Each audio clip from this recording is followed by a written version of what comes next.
কোনো এক জঙ্গলে এক দরবেশ বাস করত। একদিন এক কাককে গাছের উপর দিয়ে যাতায়াত করতে দেখে তার মনে কৌতূহল জাগলো। কাক ওখানে কেন যাওয়া আসা করে?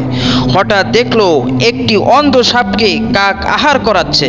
দরবেশ ঘটনা আল্লাহর অসীম কুদরতের কথা বুঝতে পেরে মনে মনে ভাবলেন, আল্লাহ পাক যখন একটি প্রাণীর রুজি রোজগারের ব্যবস্থা বিনা পরিশ্রমে করে দিচ্ছেন, তখন খাবারের জন্য এত চিন্তা করে মাথা খারাপ করার কি প্রয়োজন রয়েছে? আমার খাবারও ঠিক সময়ে এসে যাবে। এই ভেবে আস্তানায় ফিরে এসে ইবাদত বন্দেগী মুশগুল হয়ে গেলেন। তিনি 3 দিন 3 রাত চলে গেল, কিন্তু কোনো খাবারের ব্যবস্থা হলো না। আল্লাহ তাআলা তার জন্য কিছু পাঠালেন না। অবশেষে তখনকার নবীকে আল্লাহ তাআলা দরবেশের কাছে পাঠালেন। নবী এসে দরবেশকে বললেন, তোমার শক্তি সামর্থ্য রয়েছে, তুমি কেন নিজেকে দুর্বল অন্ধ সাপের সাথে তুলনা করতে গেলে? তোমার উচিত অন্যের বোঝা না হয়ে অন্যের উপকার করা। দরবেশ তার ভুল বুঝতে পেরে এবং আল্লাহর নিকট ক্ষমা চাইল।